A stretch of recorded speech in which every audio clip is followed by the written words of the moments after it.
Hi, and welcome to episode 3 of the Tom and John Show. Today we're excited to have Darin Bevard as our special guest to talk about a number of issues, including those that pertain to turf and those that pertain to ancillary issues relating to turf. As everybody knows by now, I'm Tom Watchke, Professor Emeritus of Turfgrass Science from Penn State, and my cohort in crime here, John Kaminsky, is the director of the 2-year technical program and takes on other responsibilities with regard to conferences and travel and recruitment, and I could go on and on, but that would just bore John more than me. Yeah, it would. Yeah, as Tom said, John Kaminsky, I run the 2-year program here and the Golf Turf Conference, which is coming up soon. And I'll just give a quick plug for that. We're going to probably launch registration by the end of this week, if not early next week. And so Darin is one of our speakers, as always, with the keynote address or the year in review. And this year we're doing a little special take on it, Darin. You're going to be working with Herb Stevens and kind of inject some weather into it as well. Yeah, that certainly ought to make it interesting to do something a little bit different. And certainly the weather's been a huge story this year, mostly in a positive way. Yeah, well, we were kind of chatting about this before we started, but why don't you kind of tell us about some of the things you're seeing in the region and maybe what's different this year? Well, I think the biggest thing that's different this year is the fact that from the 1st of June all the way to now, we've just avoided weather extremes in the Mid-Atlantic region that have been so typical, starting really back in 2010, where it always seems we had some long stretches of hot, wet weather that combination was pretty much devastating to turf grass, and this year it's been a lot more cooler nights, cooler days, timely rainfall. Sitting here just outside of Philadelphia, when you have more nighttime lows from the 1st of June to the 1st of September that are in the 50s than you do daytime highs in the 90s, that you've had a pretty good growing season, that's for sure. So the major turf problems, we just haven't had that much of it. But what we have had is, nuisance problems, ABW.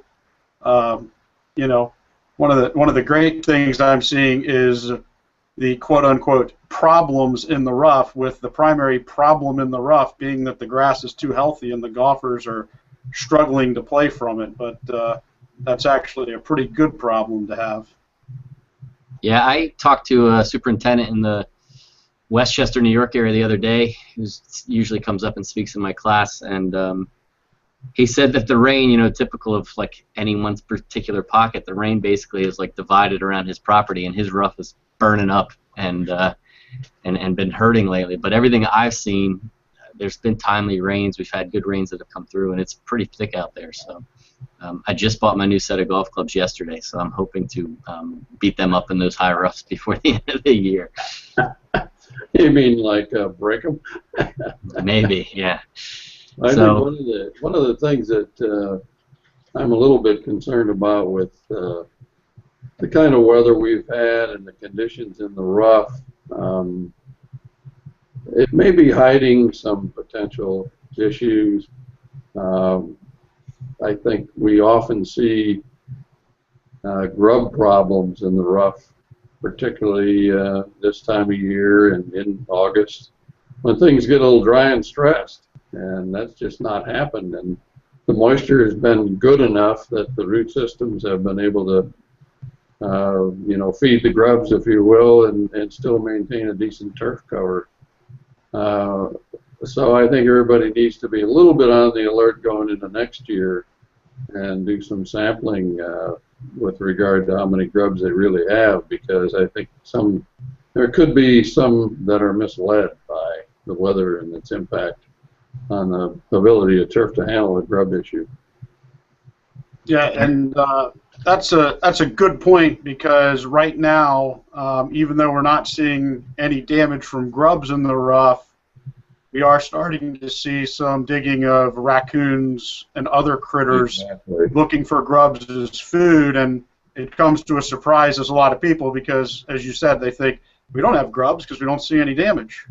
Either that or you get the piece of equipment that slides down a slope because it's a little bit wet and all of a sudden there's no roots from the grubs feeding, and again, you just have no indication of it on the surface. So we actually have seen a little bit of that since Labor Day.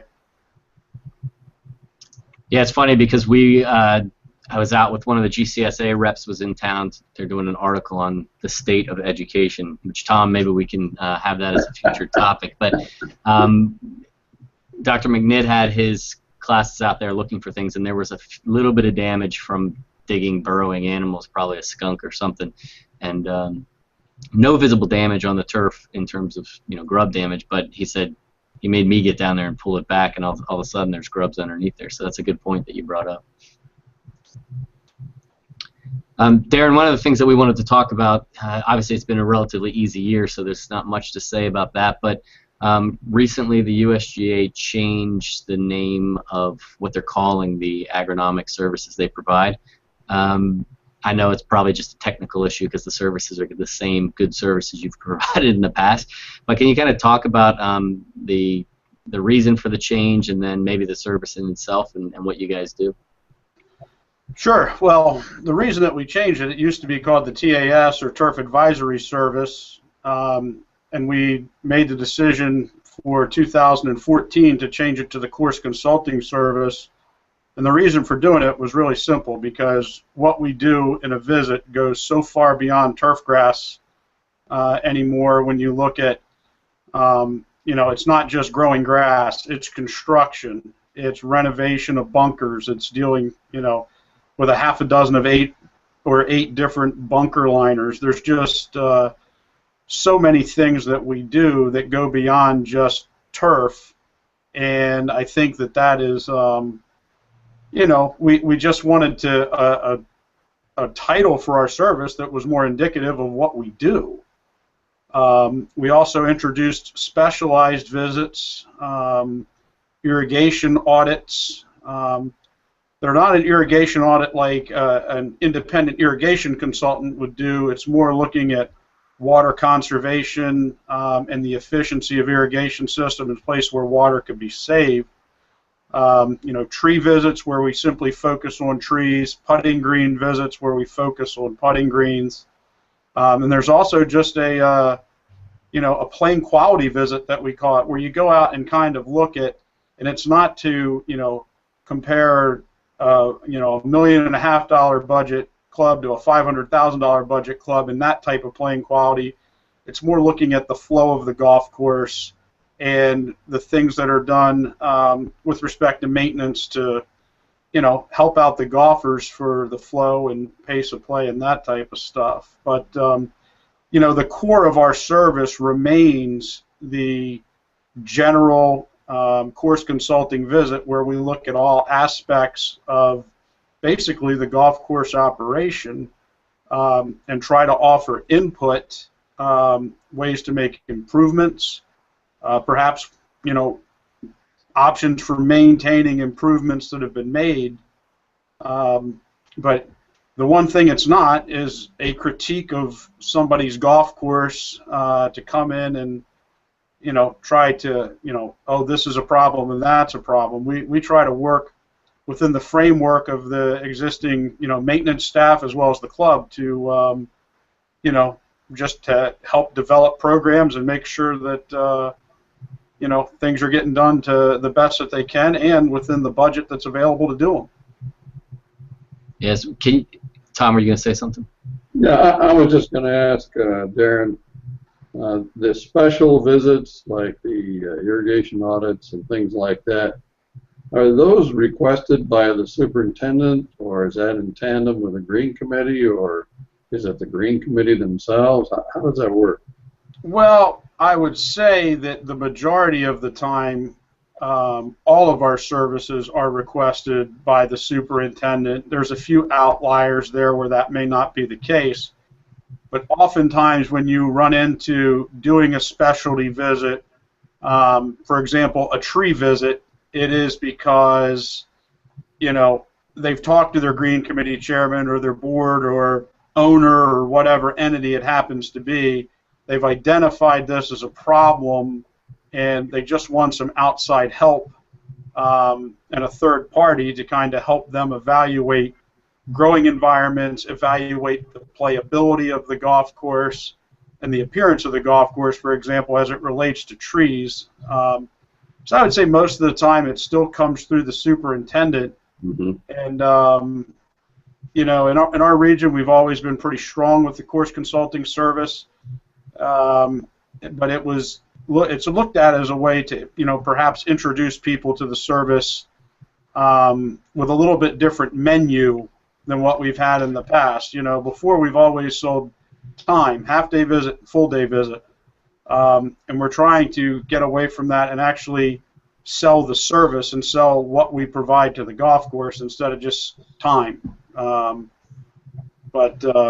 I think that's really the impetus behind the specialized visits. And, you know, again, now when you look at our brochure, it says, you know, that, you know, you have a general consulting visit, which is, you know, still one of the types of visits, but services versus time is what we're trying to sell. I think that's smart. Yeah, I do too. How many of these specialized visits are to courses that don't get the routine visits? One of the things that I always talk to the students about is, you know, developing a relationship with some group that consults, whether it's a private consultant or whether it's the USGA, but developing that relationship so they know the course over time, they know how the superintendent works. How much of this is like just a one-time, let's bring them in to consult on our tree issue, and how much is, you know, just add-ons to people that all get the regular service?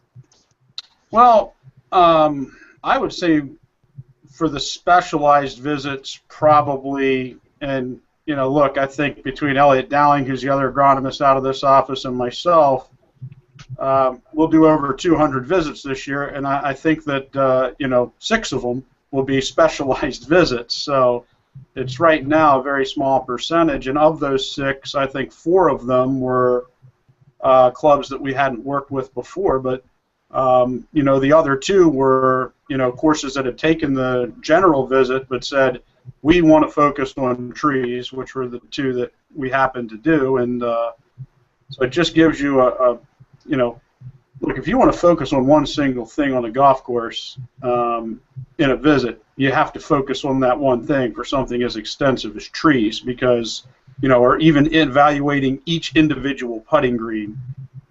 Otherwise, you know, kind of get lost in everything else that's going on.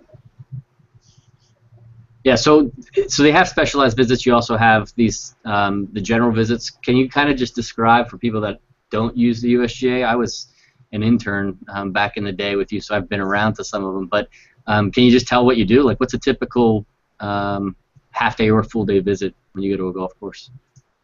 Well, it's hard to say what's typical, but, you know, most of the time you meet with either the superintendent, perhaps the superintendent and a couple of course officials or an owner, and, you know, you go around the golf course and you not necessarily look at problems, but maybe look at where expectations aren't being met, and trying to determine, you know, is there a program that they're missing that can help them meet expectations, or is there capital or is there dollars that are missing that don't allow them to meet expectations? I mean, if you really look, when you get down to it, what we do for the visit, it's a matter of trying to be sure that, one, there's an understanding of what the expectations for the golf course are, and 2, you know, do they have the resources in place to reasonably meet those expectations? And in most cases, you know, they may not. There's an expectation that simply cannot be met with the resources that are, you know, available. And so I think that if you know, yeah, we go hole by hole and we look at things, but usually that's what it boils down to, is trying to get expectations and resources to match, and to make sure that the resources are being used as efficiently as possible to try to, you know, to meet the desires of the golfers. So it's always a balancing act. Yeah, I find it interesting because I spent some time, and we took the students over to the UK and spent a little bit of time with the STRI group, and their agronomic consulting visits seem very different. Like in the States, most superintendents are sending out their own soil samples. They're collecting data and having that information. And so I don't think you normally go and collect their soil samples and send them out and collect a lot of data for them. Is that correct? Yes, that is correct. We certainly look at the soil samples that they get and those type of things and try to help them out. But you know, one of the interesting differences between STRI and us is STRI is a standalone for-profit entity. For us, the USGA actually provides us with significant resources to be able to do what we do, without charging expenses and those type of things in our travels. That's one, I would say, of the big differences. But we certainly are more than capable of analyzing, water quality reports, soil test reports, physical testing reports, and that type of stuff. But for the number of visits that we do, it would be tough to be pulling all the samples and doing all that stuff in our capacity. Yeah, I think it's more a function of the superintendents. I just asked them, well, how come the superintendents and the greenkeepers aren't pulling them themselves? And I'm sure some of them are, so you got to make a generalized statement. But it seems like that's not something that they would do on a routine basis. And I just think that the level of interest in having data and at your course is high in the U.S. And I'm sure there's a ton of golf courses that don't pull that either. But it seems like more of them will be proactive and be collecting that information. So. Yeah, maybe the folks in the UK have realized that we don't need to focus so much on those numbers all the time too. Yeah, that could be. I think that growing conditions are different and expectations are different, but everybody wants to at least provide a nice quality surface. But the difference is some people have different definitions of what that is. In the U.S., a lot of times it's green, green, green, and perfect conditions. But I think we don't need to get into it today. But I think the USGA did a good job at Pinehurst, kind of showing that you can have a different type of golf course and still host a major championship. Yeah, no doubt about that. Yeah, so that's a good transition into the third topic that we were going to bring up, and that is that the USGA decided that they were going to, a while ago, shift focus of the championships to the regional agronomists, and I think that's still going to hold in place, but then you have recently been hired in a new position, or added, I won't say, a new position in your job responsibilities. And so can you tell us a little bit about that? What's the title, and how do you see that evolving with championship preparation? Well, the title is Director of Championship Agronomy, and the one thing I can tell you right off the bat is the regional agronomists are still going to be huge in preparations for our championships. I'll be mainly involved with the 3 Opens, the Senior, the Women's, and the U.S. Open, as well as the Women's and U.S. Amateur. Those will be primarily what I'm involved with, as well as Walker and Curtis Cup when it comes around. But the real reason for doing it is not that we were necessarily having any problems with the current structure with the regional guys doing it, but I believe there was the need just to have one person so that administratively we're providing the same information to our staff people in charge that run it from the championship side, that we're all doing the same thing for championships. And I hate to use the term best practices, but really that's what it is to make sure, so that way there's, it doesn't matter whether a championship is in California or New York or where it is, that the staff people in charge, as well as the golf courses hosting them, can expect the same thing out of the agronomists, regardless of where it is. And while I won't be directly involved in a lot of the smaller amateur championships, the goal is for those practices to certainly carry through to those championships as well. So for us, working championships from the staff people in charge side, they are very consistent in what they expect from us, and the goal is to make sure that we're consistent in delivering what they expect. What were the championships again you're going to work now? The Women's Open, the Senior Open, the Women's Amateur, the U.S. Amateur, and then the Walker Cup and the Curtis Cup when they're in this country. Okay. Did you tell me that you're going to another country soon to do something? Yeah. Actually, this year is actually January of 2015 will be the inaugural Latin American Amateur Championship. The RNA and Augusta National, the Masters, are presenting partners in that, and the inaugural event is going to be in Buenos Aires at Pilar Golf Club down in Argentina, and at the end of October there's a group of us going down there for a pre-visit to look and see what they have down there. So certainly exciting to go somewhere else, and in January it'll be summertime down there, so that's not a bad deal for them. And but yeah, so it's, by all indications, they're more than capable of hosting at championship levels at Pilar. They've done a lot of work, but it's certainly a new experience for me, and I think there's going to be a lot of new experiences going forward. Yeah, I think so too. Hey Tom, I had a question for you. I don't know what year you started at Penn State, but it was in the 70s, is that right? Yeah, that's close enough. Yeah, close enough, in the 70s, right? So you started in the 70s, USGA was obviously around, and I'm sure that you've seen a transition in terms of the role of USGA, and maybe not the influence, but maybe the influence, I don't know. So from that standpoint, how have things changed with the USGA in your mind? Well, I don't know as there's been a lot of change. The thing that's most vivid in my memory about the USGA is shortly after I went to Penn State, the late Stan Zontek was finishing up his senior year and was being advised by Dr. Deutsch as to what to do and so forth, and our offices were next door to each other, and Stan came out of Dr. Joe's office and knocked on my door and came in, and he said, I'm contemplating going to the USGA as an agronomist. What do you think?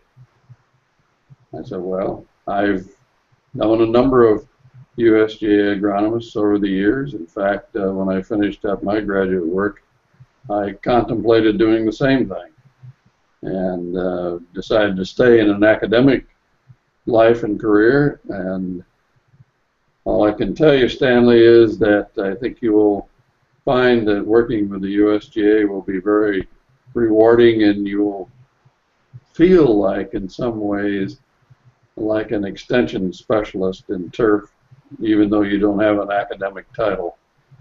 And I have seen that sort of play out consistently over time, and Darin, you probably would agree with me that the number of golf courses that USGA agronomists see and provide information and basically catalog in their reports and in their minds is as much of an extension of turf education as it is anything else. And so I hope that continues to be the more or less the plan of work for the agronomists in the field. I don't see any indication that that's not the case. The principal changes that I witness are the technological ones, and fortunately the USGA provides their agronomists in the field with all the updated information about new technologies and how well they work or don't work. And the advantage of Darin in his new position for the regional agronomist is that he will have a much broader recognition and experience base to bring to the table when they're preparing for their tournaments, and they know their own turf, if you will, and will do an excellent job of being ready. But it doesn't hurt to have somebody that's been around the scene a little bit longer, perhaps as much experience or more than some, and I just think it's a great thing for the USGA to put Darin in this position. And of course, as he well knows, we all wish him well in this endeavor. There's going to be a lot of changes made in all the regions as we go through the next 8 to 10 months.